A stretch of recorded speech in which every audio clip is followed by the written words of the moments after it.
Every day you're rolling the dice. Am I going to get blasted by a black person in a Nissan Altima driving on the shoulder? Or you just drive into a neighborhood where you're the only white person? Being me, you walk outside the house, some transsexual shows up with a 3D printed gun and eliminates you, you know?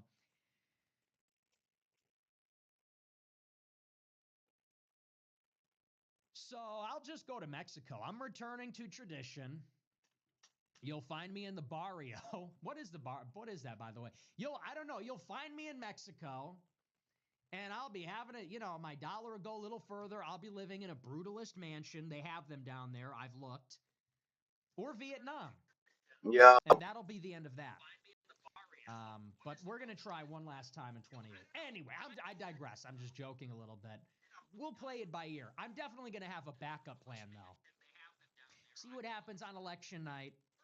If it doesn't go our way, I'm on the first flight to Ho Chi Minh City. Okay, and maybe he'll join me. And maybe he'll join me. No, I'm kidding. You're not invited. But anyway, so that's that. I do want to move on. I want to get into the show. We have to laugh because if we don't laugh, we would just I don't know, kill ourselves. It would make Heaven's Gate look like a fucking joke. It would make Jamestown look like a comedy. I mean, seriously. Why War is with she lagging, Iran. bro? Thank What the you. fuck? Golden Age. It's almost not even funny, but we're going to dive in. We're going to get into our coverage of the war. Like I said last night, we talked all about the buildup to the war. We talked about the decision making and everything. Tonight, I actually want to focus on the actual course of the war, how the war is being fought. And as you know, this is an There air she is. and naval campaign so far. This is what the fighting looks like. The U.S. and Israel are deployed with their naval and air assets, and they are launching airstrikes over Iran. They are dropping tons of bombs, and they are hitting everything. They are bombing Bro, is Rainy missile still launch lagging? platforms, missile production facilities.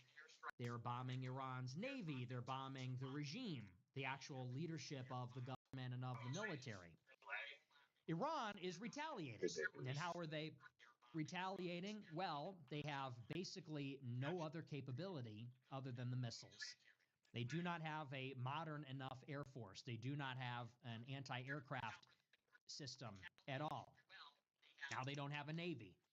They basically are incapable of doing anything other than launching short and medium range ballistic missiles, which are interceptable. But if they launch them in a large enough volume and across a broad enough swath of territory, eventually they're counting on the United States to not be able to intercept them. So the U.S. and Israel are hitting Iran. They say they've hit 1,700 targets. It's regime targets, military targets. It's all their assets. Iran retaliates with short range, medium range ballistic Oh, what missiles the fuck? against the following targets. They're going after U.S. bases in all of the Persian Gulf countries. So that is the United Arab Emirates, that's Bahrain, it's Qatar, Kuwait, Saudi Arabia.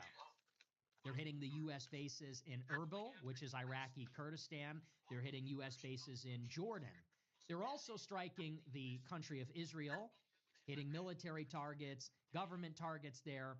And they're also hitting civilian targets in the Gulf countries as well. So, in addition to the U.S. bases in those countries, they're also actually hitting residential infrastructure, hotels, the civilian airport.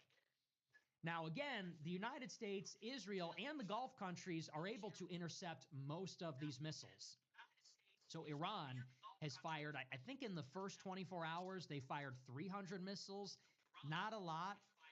And mostly these are being intercepted by U.S. provided weapon systems. So we've put in place these Patriot missile batteries and THAAD batteries, as well as ballistic missile interceptors on the destroyers that are shooting down all the incoming missiles. The goal for Iran is to overwhelm these air defenses, either with large volleys of missiles in a single area or over a sustained period of time. If they can maintain the ability to launch the missiles, they're counting on the United States, Israel, and the Gulf to run out of interceptors, so they won't be able to shoot them down. And that has been the course of the war. Now, it is important to talk about what the actual strategic objectives are. here. And to be very precise and specific, we talked about this in the buildup to the war, and it's equally, maybe arguably more important now. What Trump laid out on Friday is that this is a Wow. regime change war. So the strategic objective of the United States in the conflict, among others, is they are seeking a regime change. That is what they said. In addition to that, Trump said that they are seeking, the U.S. is seeking to destroy Iran's navy and its ballistic missile capability. So that means, obviously, sinking all their ships and also not just destroying the platforms that launch the missiles, but also the facilities where the missiles are produced. This is where it gets a little bit tricky because Iran's missile production facilities and their launch platforms are fortified underground. So just like the complications with the nuclear program and the nuclear complex, these sites at Fordo and Natanz, where the centrifuges are buried under mountains and buried under the ground, it's the same story with the missiles. They have basically built entire cities fortified underneath the ground. And just look at a topographical map of Iran. It's all mountains. They build these cities underneath